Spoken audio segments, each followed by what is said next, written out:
Oftentimes, the first indication of carpal tunnel syndrome is numbness and tingling at night. People will oftentimes wake up and have to shake out their hands.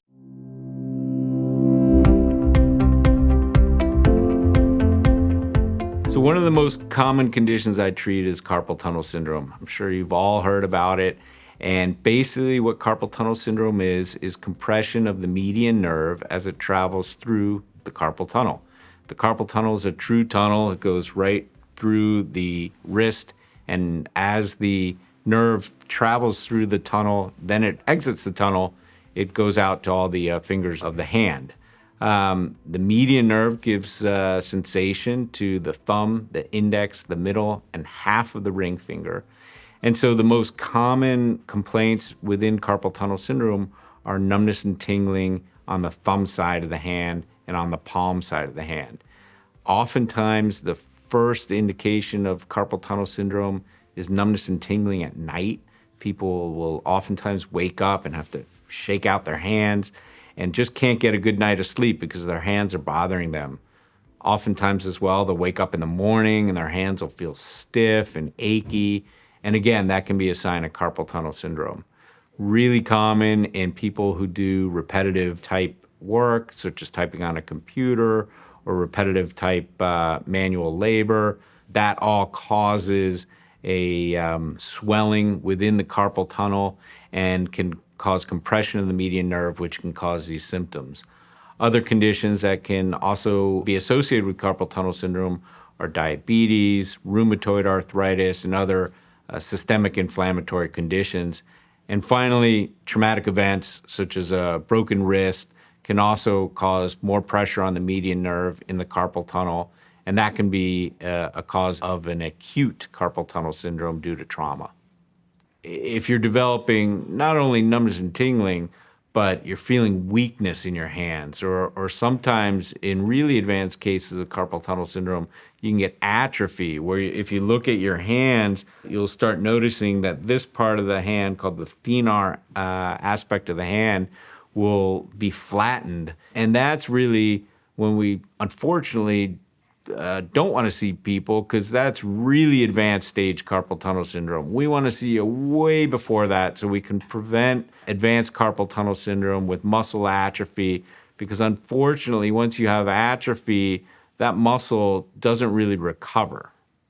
So certainly if you're experiencing symptoms of numbness and tingling on the thumb side of the hand, weakness of your hands, you're finding that you're dropping things, or simply pain that's been going on for a couple of weeks, you should probably have your hands evaluated. There are lots of non-operative things we can do to try and decrease your symptoms and potentially put off having surgery, including simple things like wearing a brace at night. Sometimes just taking an anti-inflammatory medication before going to bed can be helpful. As well, there are some physical therapy exercises that people can do that will sometimes help with their symptoms. And as well, in the office, sometimes we'll do steroid injections into the carpal tunnel. And again, we're just trying to relieve the inflammation and the pressures on the median nerve within the carpal tunnel.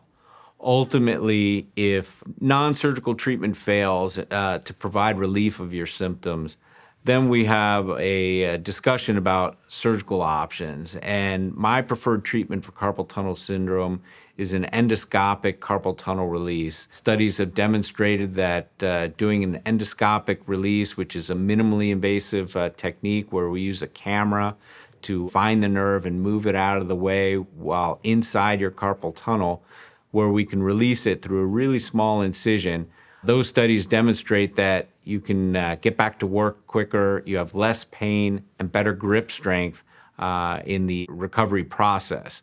By doing that, we can get you back to doing the things that you like to do at a much quicker rate than with the traditional open carpal tunnel surgical approach.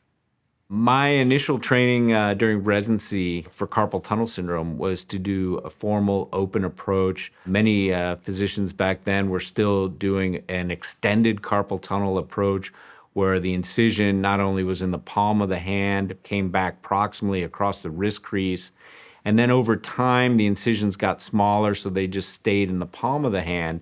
And then during fellowship, we started doing endoscopic carpal tunnel releases, where instead of doing an incision in the palm of the hand, which can be painful, we now put the incision in the wrist crease. We hide it in the wrist crease, so once the incision is healed, you basically can't even see where we did the surgery.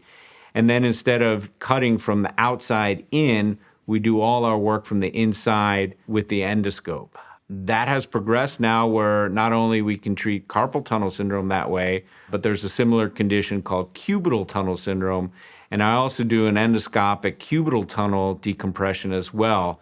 Cubital tunnel syndrome is compression of the ulnar nerve at the elbow over here, kind of the funny bone nerve.